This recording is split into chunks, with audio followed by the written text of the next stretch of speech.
আদিবাসী কর্মী সমাজের মুখ্য উপদেষ্টা অজিত প্রসাদ মাহাতোর পাশে রাখা হয়েছে গুচ্ছ গুচ্ছ টাকা। কয়েকজনের সাথে বসে রয়েছেন তিনি। সেই ভিডিও ভাইরাল ঘিরে শোরগোল পড়ে গিয়েছে পুরুলিয়া জয়পুরের বিজেপি প্রার্থী বিশ্বজিৎ মাহাতোর বাবা অজিত প্রসাদ মাহাতো আদিবাসী কর্মী সমাজের সংগঠনমূল মানবতা তথা মুখ্য উপদেষ্টা রয়েছেন তিনি। ভাইরাল ভিডিওয় দেখা যাচ্ছে তিনি বসে রয়েছেন এবং তার সামনে গুচ্ছ গুচ্ছ টাকা রাখা রয়েছে। পুরুলিয়ার তুমুল ভাইরাল সেই ভিডিও। যদিও এই ভিডিওর সত্যতা নিয়ে প্রশ্ন তুলেছেন খোঁজ অজিত প্রসাদ মাহাতো। তিনি বলেন, নানান আন্দোলনের সময় অনেক টাকা খরচ হয়ে থাকে, সেই সময়ের ভিডিও হতে পারে। এই ভিডিও ভাইরালের ঘটনা পুরোপুরি সাজানো এবং ন্যক্কারজনক। এর পেছনে রয়েছে তৃণমূলের চক্রান্ত। আদিবাসী কর্মী সমাজ অজিত মাহাতো আজকে দীর্ঘ কয়েক বছর যাবত আন্দোলন করছে এবং সেখানে আমার পরিষ্কার কথা, আজকে মাহুরডোলা দিল্লি যখন যায় সেখানে 90 লক্ষ টাকা আমাকে খরচা করতে হয়েছে। আমরা যখন প্রোগ্রাম করি ঐতিহাসিক জড়ুয়াহি, সেটা হচ্ছে দুর্কুতে, সেখানে কয়েক লক্ষ টাকার খরচা করেছি। আমরা যখন হুলুলি টানে মিটিং করি সেটা কয়েক লক্ষ টাকা খরচা করেছি, কোটি টাকার কাছাকাছি। তো আজকে অজিত মাহাতোকে নির্বাচনের প্রাক্কালে এটা পরিষ্কার কথা হচ্ছে টিএমসি পুরা গভীর ষড়যন্ত্র। কারণ আমি ওপেন বলেছি যে সরকার আমাদের উপর অত্যাচার, যে উৎপীড়ন চালালো, তৈরি করে প্লেন করে পুলিশ দিয়ে হ্যারাস থেকে শুরু করে শিশু বৃদ্ধা কাউকে বাদ দেয় না, তার বিরুদ্ধে আমরা ঘোষণা করেছিলাম 8ই অক্টোবর একটি ভোট টিএমসিকে দিব না।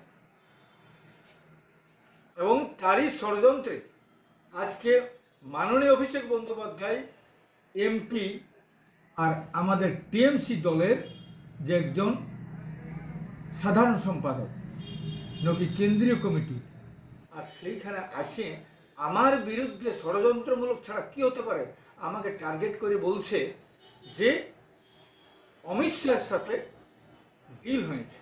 তাহলে মমতা ব্যানার্জির সঙ্গে আমি 4বার দেখা করেছি, তখন কত ডিল হয়েছিল। এটা টোটাল এইখানে টার্গেট করা আছে অজিত মাহাতোকে, এবং অজিত মাহাতোকে টার্গেট করে একটি ভোটও কমাতে পারবে না, এবং রেজাল্ট আরও অন্যদিকে চলে যাবে। পরিষ্কার কথা, আরও যদি দু একটা কোথাও ভোট পাইত, এই ভোট একটিও পাবে না। মনে করুন আজকে কর্মীরা এখানে, পরিষ্কার কথা, অজিত মাহাতো আজকে প্রাণ কেন্দ্রে আছে। অজিত মাহাতোকে সবাই জানে, সমস্ত কর্মীরা, এবং আজকে কর্মী আন্দোলনের শিরোমণি। কর্মী আন্দোলনকে কেউ টেকাতে পারবে না। আগামী দিন এসটি হচ্ছে এবং জাতিসত্তার দাবি আদায় হচ্ছে, এবং এই ভাইরালটাই আমাদের সবচেয়ে বড় কাজ হবে। কারণ এটা অত্যন্ত নিন্দনীয়, ন্যক্কারজনক, ষড়যন্ত্রমূলক এই ঘটনা।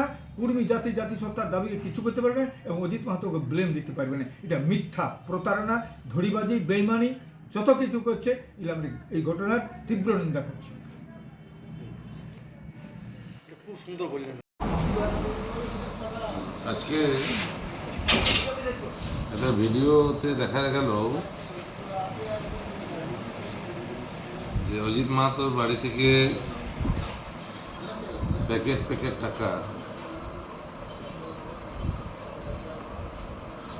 সেটাতে দাবি করেছে নাকি তৃণমূল কংগ্রেস ভাইরাল করেছে।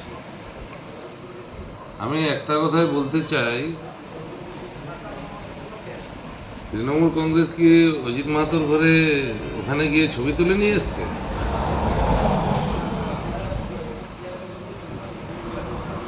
আসল বিষয়টা হচ্ছে যে সমাজকে বিক্রি করে টাকা রোজগার করেছে, সে আর কি কথা বলবে। একটা মিথ্যাবাদীর দল, ভ্রষ্টাচারের দল, সেই দলে যোগদান করেছে, তো সে মিথ্যা কথা বলছে নিজের পিঠ বাঁচানোর জন্য। এটা সম্পূর্ণ মিথ্যা এবং ভিত্তিহীন এই দাবি। জনসাধারণ দেখছে, এবং যেখানে সমাজের নেতা হিসেবে যার ভূমিকা ছিল, সে যখন সমাজকে বিক্রি করে যে অর্থ রোজগার করেছে, সেই অর্থ এখন এই যে ভাইরাল হয়েছে, সেটা এই নির্বাচনে তার প্রতিফলন ঘটবে, মানুষ বুঝবে, সমাজের লোকেরাও বুঝবে যে কাকে অন্ধবিশ্বাস করে এতদিন পর্যন্ত আমরা আন্দোলন করেছি, কেস খেয়েছি।